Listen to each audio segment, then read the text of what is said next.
কোথায় পালাচ্ছিস হতভাগা? হ্যাঁ, বিয়েই নাচছে তোর কপালে। এত মার খেয়ে তোর শিক্ষা হলো না, বিয়েই হচ্ছে তোর উপযুক্ত শাস্তি। আমরা তো পারলাম না, বিয়ে হোক, বউ এসে তোকে সিধে করবে। এতদিনে তুই একটা ঠিক সিদ্ধান্ত নিয়েছিস। এই যে বড় বৌমা, গুরুদেবকে খবর দেবার ব্যবস্থা করো। আগে মা। তবে এই বাঁদরের পাত্রী তো সহজে পাওয়া যাবে না। যতদিন না পাত্রী পাওয়া যায়, আমি একে ঘরে তালা বন্ধ করে রাখবো। সেই তালার চাবি থাকবে আমার হাতে। চল চল চল, কোনো খবর নেই। চল কি করছেন? ওগো, চল। আরে দাঁড়াও দাঁড়াও, আমার ছেলেকে কোথায় নিয়ে যাচ্ছ? ও যে সকাল থেকে কিচ্ছুটি মুখে দেয়নি গো। আর মুখে দিতেও হবে না। 10 থেকে 3 দিন ওর খাওয়া বন্ধ। আর আমি যদি জানতে পারি যে তোমরা লুকিয়ে লুকিয়ে ওকে খেতে দিয়েছো, আমিও জলস্পর্শ করবো না। চল, আয় হতো বাবা, চল চল চল।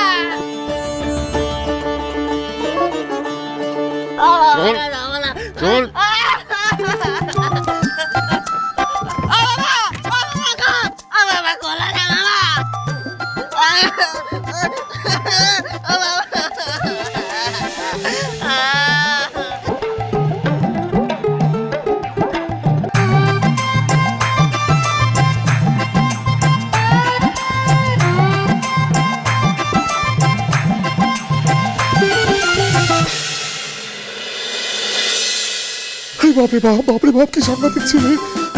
আমার প্রাণ পাখি তো আমার গলার কাছে এসে ফফা করছিল, আরেকটু হলেই মুদি ফুট করে বেরিয়ে যেত। ও, তোমরা চলে এসেছো?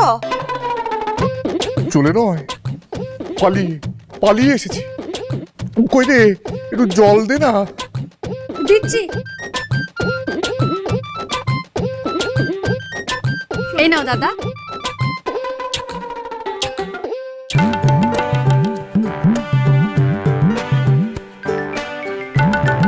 পালা কেমন দেখলে দাদা? ভয়ঙ্কর। কেন কেন? কেন? ওটা পৃথ্বীরাজের বিজয় যাত্রা ছিল না ম্যাজিস্ট্রেটের স্বর্গযাত্রা, সেটাই গুলিয়ে গেছিল। জিজ্ঞেস কর তোদের বৌদিদিকে। কি হয়েছে গো বৌদি? কি আর বলবো ঠাকুরজি, এ তো ছেলে নয়, মহারাজের দেশে পাকা দস্যু। বলি তখন থেকে দুজনে ভূমিতা করে যাচ্ছ, একটু খুলে বলবে? কার ছেলে, কোন ছেলে? শ্রীমান পৃথ্বীরাজ গো। মঞ্চপুরে নায়ক বেরিয়ে এসে সোজা ম্যাজিস্ট্রেটের গলায় তলোয়ার ধরলেন। সে কি?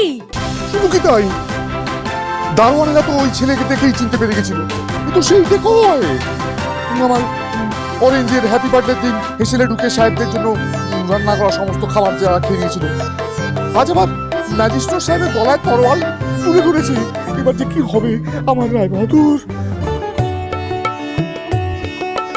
এ মাটির বীরপুত্র আমি, পৃথ্বীরাজ চৌহান। ননসেন্স করে কস ওহে জাম্বুবান। ম্যাজিস্ট্রেট কিছু বলেনি? উনি মেরে খুনি উড়িয়ে দেওয়ার কথা বলছিল। নেয়ার তখন আমার কমলা মা বুদ্ধি করে বললে, ওই যে গলায় তলোয়ার ধরা, ওটি হলো যাত্রাপালার একটা অংশ। তবে গিয়ে তিনি কান্ত হলেন। নয়তো এতক্ষণে জগৎপুরে রক্তগঙ্গা বয়ে যেত। পোলা তো নয় যেন আগুনের গোলা। ও দিদি, কমলার বিয়ের জন্য জগৎপুরের ছেলে দেখেছি শুনলে দাদা তো এক্ষুনি কারিজ করে দেবে। চুপ চুপ চুপ, মুখটা বন্ধ করতে কি? এখন আর কোনো কথা কইবি না। হ্যাঁ, পরে সময় বুঝে আমি কথা পারবো। ও দাদা, এই জন্যই তো কমলাকে সব জায়গায় নিয়ে যেতে মানা করি। ওই দোষী ছেলে যদি আজ কমলার কোনো ক্ষতি করে দিত, তখন কি করতে বলো দিকে? ক্ষতি কেন করবে মেজো পিসি? ও মা, ওমা, তুই ও ছেলের কাণ্ড দেখিসনি? তোর ভয় করে নে? ভয় কেন করবে মা? তার কি সাহস দেখলে? সাহেবদের সামনে বুক ফুলিয়ে চোখে চোখ রেখে অত বড় পাটখানা কেমন মুখস্থ বললে? বাঁচাইব প্রজাদের, বাঁচাইব লাজ, রুধিব হরিণে, মুন্ডু ছিঁড়ে নেব আজ। স্বপনে তোমারে দেখে আখি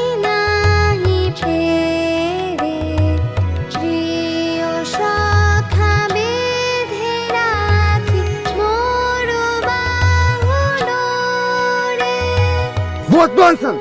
এ মাটির বীরপুত্র আমি পৃথ্বীরাজ চৌহান। ননসেন্স করে কস ওহে জাম্বুবান। তুমি হে মহারাজ, আমি তোমারি প্রিয়া, কমলা পৃথ্বীরাজে হবে মনো দেবা নেবা। বিয়ে?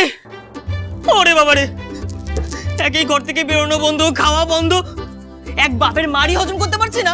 ও বিয়ে করলে তো বই ঠেঙা নেই। আরে পালপাটা করছে হ্যাঁ? আরে এই রে বাবা রে, খুব লাগে। আরে করতে পারলে না আমার জন্য ছোট পান ছেড়ে দিলাম অমনি বাপ করে গিলে আরে লাগবে তো।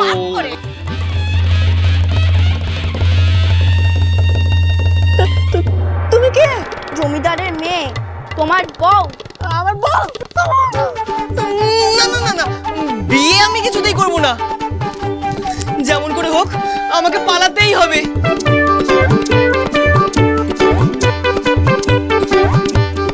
কিন্তু পালিয়ে যাবো না কোথায়?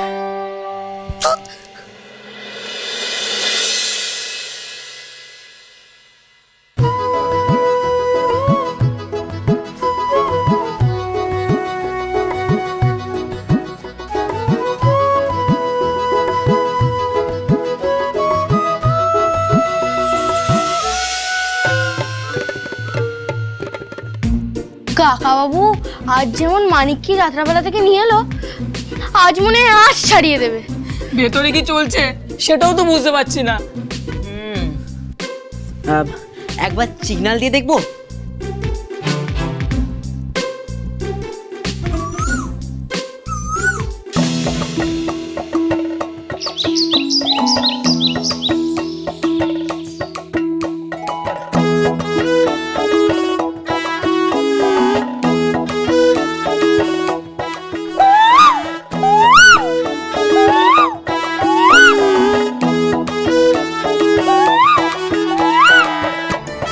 আরে এত রাতে পাখি ডাকছে কেন?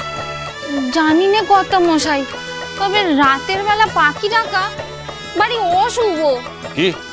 ওই তো মানিক সাড়া দিয়েছে।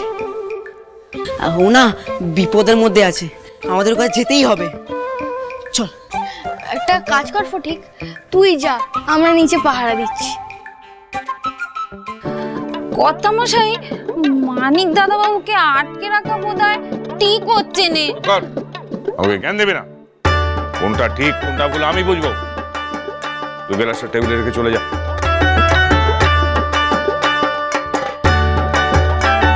যা।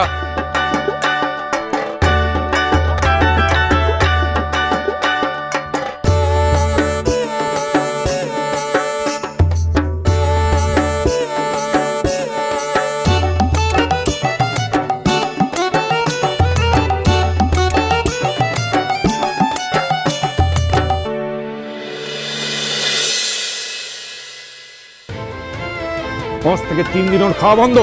চল।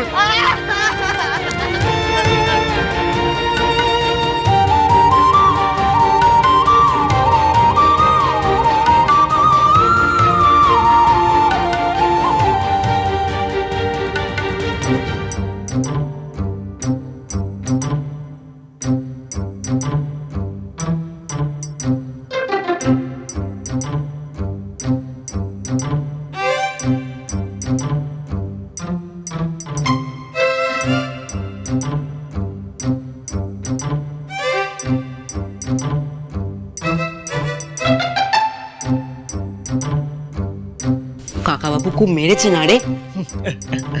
যা আঘাত আমার শরীরটাকে করেছেন, বাবা আমার মনটাকে স্পর্শও করতে পারেননি রে। মানে পৃথ্বীরাজ হঠাৎ বাবাজির মতো কথা বলতে লাগলো। সেটাই তো ভবিষ্যৎ রে ফটিক। আমি চলে যাচ্ছি। চলে যাচ্ছিস কোথায়? শ্রীমান